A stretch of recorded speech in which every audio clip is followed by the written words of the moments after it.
Assalamualaikum warahmatullahi wabarakatuh. Perkenalkan, nama saya Nadia Muwafaqah Lutfiyah, kelompok 31 dengan asisten Mas Raiha Mahendra Jati. Di sini saya ingin mempresentasikan terkait laporan kegiatan mini project acara 1, yaitu uji viabilitas biji.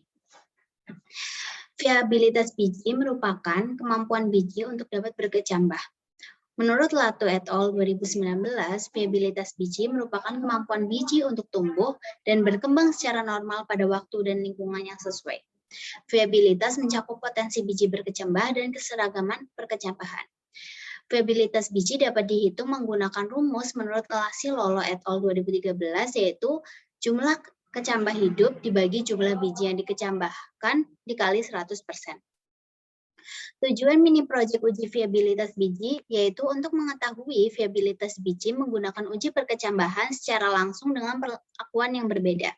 Selain itu, tujuan mini project ini juga untuk mengetahui tinggi tanaman kacang tanah Arachis hypogaya. Alat dan bahan yang digunakan pada uji viabilitas biji antara lain panci yang digunakan untuk memasak air, kompor yang digunakan untuk memasak air, botol plastik bekas yang digunakan sebagai media atau wadah dari biji, kapas yang digunakan sebagai pengganti tanah, kamera yang digunakan untuk memvideo, gunting atau cutter yang digunakan untuk memotong botol plastik, dan penggaris untuk mengukur tinggi tanaman. Sedangkan bahan yang digunakan yaitu biji kacang tanah dan air. Metode yang digunakan pada praktikum ini menggunakan 3 sampel. Yang pertama adalah kontrol. Kontrol yang dilakukan adalah dengan merendam biji kacang tanah ke dalam air untuk mendapatkan kualitas biji yang baik. Biji kacang tanah atau Arachis hypogaya dimasukkan ke dalam botol plastik sebanyak 5 butir, lalu diamati pertumbuhan tanaman dan dilakukan penyiraman setiap hari sedikitnya 1 hari sekali. Lalu dilakukan pengukuran tiap 1 minggu sekali. Selanjutnya ada parameter yang direndam dengan air biasa selama 12 jam. Untuk metode yang dilakukan yaitu kacang tanah direndam dengan air selama 12 jam untuk melunakkan lapisan epidermis biji. Selanjutnya, kacang tanah dimasukkan ke dalam botol plastik sebanyak 5 butir, lalu pertumbuhan tanaman diamati. Selain itu, dilakukan penyiraman setiap hari sedikitnya 1 hari sekali dan dilakukan pengukuran tiap 1 minggu sekali. Parameter yang selanjutnya adalah perendaman biji kacang tanah dengan suhu awal 100 derajat Celcius. Metode yang dilakukan yaitu dengan merendam kacang tanah dengan air mendidih atau pada suhu 100 derajat Celcius untuk mendapatkan kualitas biji yang baik. Selain itu, kacang tanah dimasukkan ke dalam botol plastik sebanyak 5 butir, lalu diamati pertumbuhan tanaman dan dilakukan penyiraman setiap hari. Lalu dilakukan pengukuran setiap 1 minggu. Kegiatan praktikum antara lain adalah persiapan media. Persiapan media dimulai dengan menyiapkan botol plastik bekas yang dipotong di bagian bawah dan digunakan sebagai wadah germinasi. Selain itu, kapas juga disiapkan untuk media germinasi. Kapas dimasukkan ke dalam plastik bekas hingga menutupi bagian dasar gelas sedikitnya 3 kapas. Kemudian diberi air sedikit atau dipercikan air di atas kapas agar kapas tersebut lembab. Kegiatan praktikum selanjutnya adalah germinasi biji kontrol. Germinasi biji kontrol dilakukan dengan menyiapkan 5 biji kacang tanah tanpa perlakuan apapun. Kemudian biji diletakkan ke dalam gelas plastik bekas yang sudah diberi kapas di dalamnya. Biji kemudian diteteskan air agar lembab dan diamati selama 2 minggu. Menurut Rumah Horbo dan Bintoro 2020, perlakuan kontrol digunakan sebagai pembanding untuk perlakuan lainnya. Kegiatan praktikum selanjutnya adalah germinasi biji yang direndam air selama 12 jam. Perlakuan ini dilakukan dengan merendam biji pada air dengan suhu netral atau suhu ruang selama 12 jam. Setelah 12 jam, biji digermentasikan dengan meletakkan biji atas media yang sudah dibasahi, lalu diamati pertumbuhannya selama 2 minggu. Perendaman biji dengan air bertujuan untuk memecah dominasi biji. Nengse 2017 menyatakan bahwa perendaman benih dalam larutan air biasa juga mampu membantu mematahkan dormansi benih. Kegiatan praktikum yang selanjutnya adalah germinasi biji yang direndam dengan air dengan suhu awal 100 derajat Celcius selama 12 jam. Perlakuan ini dilakukan dengan merendam biji dengan air pada suhu 100 derajat Celcius selama 12 jam. Setelah direndam, biji kemudian digerminasikan di atas media kapas yang sudah diatasi oleh air sehingga kelembapannya cukup. Asnaini dan Habibah 2014 menyatakan bahwa sferifikasi dengan air memiliki tingkat perkecambahan yang optimum pada suhu 40 derajat Celcius. Jika sferifikasi dilakukan pada suhu 80 derajat Celcius, maka ditakutkan biji tersebut tidak berkecambah.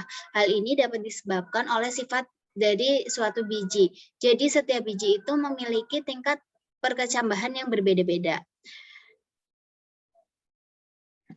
Kegiatan praktikum yang selanjutnya adalah peletakan dan penyiraman biji. Peletakan dilakukan dengan meletakkan 5 biji di atas kapas yang sudah lembab oleh air.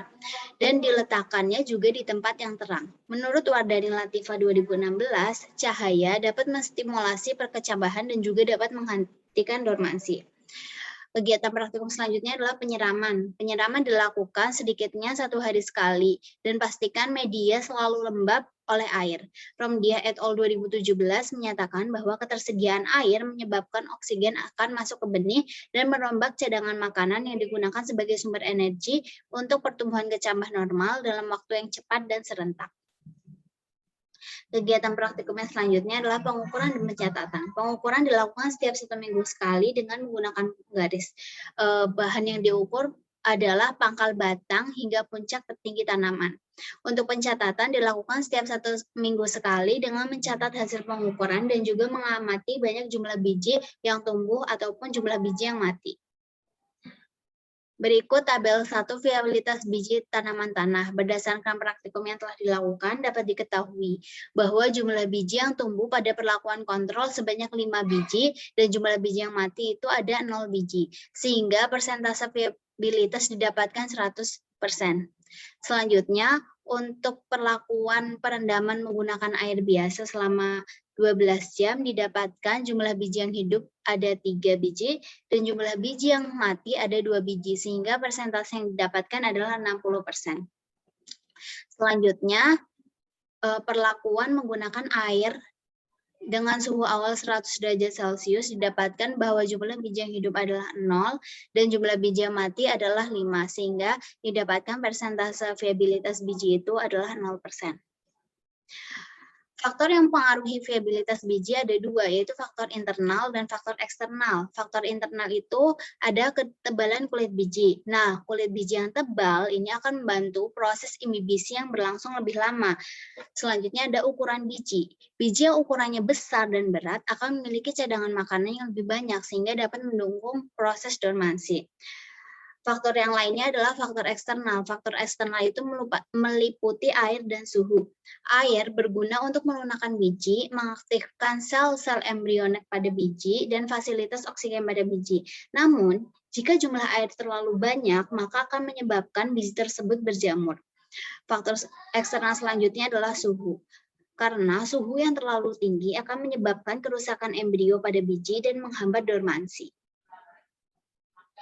Berikut tabel 2 yaitu pertumbuhan tanaman kacang tanah atau Araceae hypogaea. Berdasarkan perlakuannya diketahui bahwa kontrol pada biji ke-1 didapat tinggi tanaman yaitu 2 cm, pada biji kedua yaitu didapat 1,5 cm, pada biji ketiga yaitu didapat 1,5 cm pada minggu pertama. Sedangkan pada minggu kedua didapat kontrol 11 cm, pada biji 1, pada biji 2, 5 cm, pada biji 3, 3 cm, sehingga dapat rata-rata minggu pertama yaitu 1,6 cm dan pada minggu kedua 6,3 cm.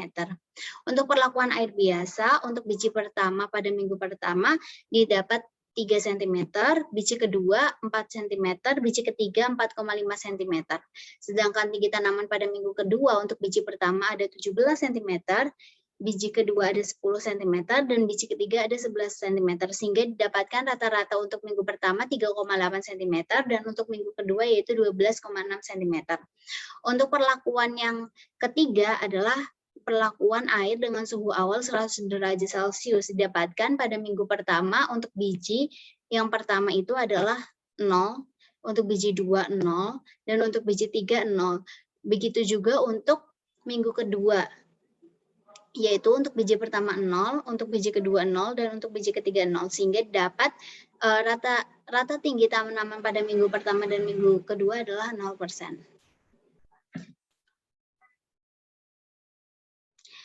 Hasil tersebut dapat dihasilkan bahwa hasil tertinggi diperoleh dari perlakuan perendaman dengan air biasa selama 12 jam.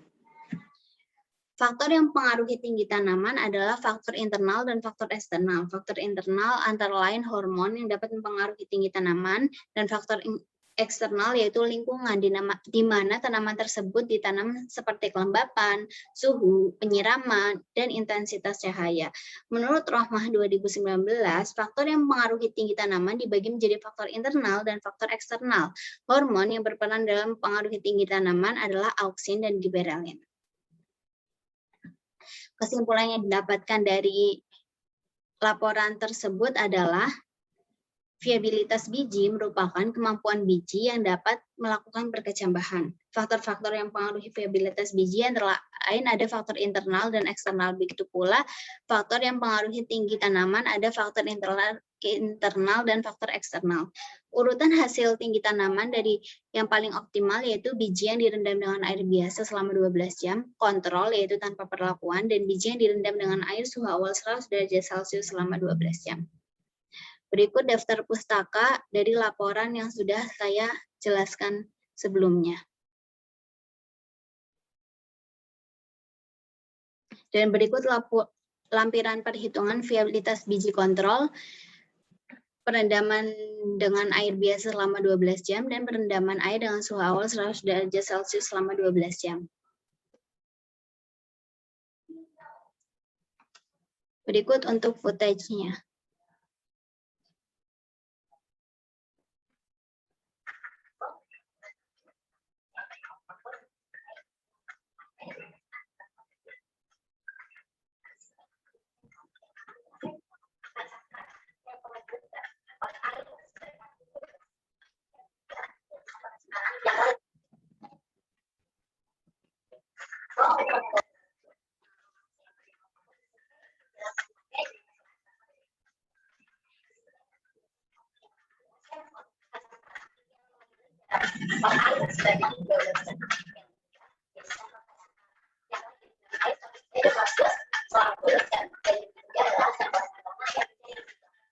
Ini adalah sampel yang direndam dengan air selama 12 jam, sampel yang direndam dengan air panas 100 derajat Celcius selama 12 jam, dan sampel yang tidak diberi perlakuan apapun. Biji dilakukan dengan memindahkan 5 butir biji di dalam tiap-tiap gelas yang sudah disediakan.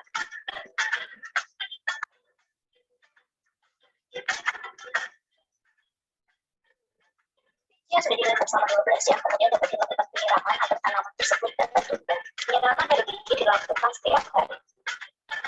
Biji yang sudah disiram dapat diletakkan di luar ruangan agar dapat terkena sinar matahari dan biji tersebut dapat tumbuh. Pertama dilakukan setelah 1 minggu tanaman dengan mengukur tinggi tanaman. Tanaman dapat dicatat pada kertas untuk analisis data selanjutnya.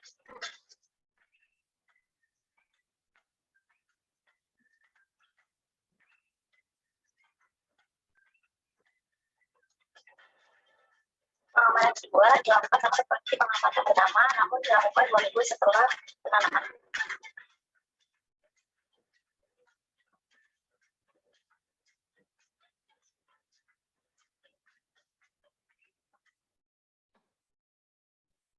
Sekian dari saya, kurangnya saya minta maaf. Wabillahi taufiq wal hidayah. Wassalamualaikum warahmatullahi wabarakatuh.